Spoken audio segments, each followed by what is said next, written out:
Today, at the White House Summit on Advanced Air Mobility, stakeholders expressed concerns over security, the possibility of uncrewed technology being used by bad actors for terrorism or warfare, and the critical need for the reauthorization and expansion of the Preventing Emerging Threats Act of 2018 set to expire October 5, 2022. Major General Sean Gainey, Director of Counter Unmanned Aircraft Systems of the U.S. Army, gave a keynote discussion emphasizing the use of commercially available drones by bad actors in crime and in current geopolitical conflicts around the world. "I've been in this business of air threats for a long time," said Gainey. "We are always focused on the threat and the evolving threat. Whatever technology we put out there is always an evolving threat." Gainey's presentation was troubling, outlining the risks that bad actors pose with easily accessible technology that can be modified relatively simply. In addition to surveillance and identification of targets, criminals can use uncrewed technology to jam or scramble the systems of authorized manned aircraft, deliver contraband, carry explosives, and more. "You can create havoc with what is intended as a good technology," said Gainey. "I'm very surprised it hasn't been taken even further. It's a very difficult problem set. The good news is that solutions exist to help ensure drone and advanced air mobility security, sophisticated counter UAS, cUAS, systems that can detect, identify, and mitigate threats from uncrewed systems. But, as summit panelists point out, very few agencies are granted the authorization to use them. The U.S. has strict laws governing wire-tapping technologies, jamming technologies, and the interference with aircraft.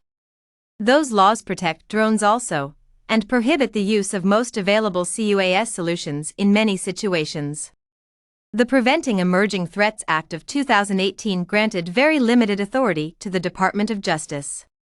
Stakeholders say the authority is not sufficient to adequately protect the majority of public events, sporting events, critical infrastructure installations, or even airports from drones operated with criminal intent, whether that's to take unauthorized footage of the Super Bowl, or do something worse. "My job is to protect large gatherings," said Kathy Lanier, Chief Security Officer of the National Football League.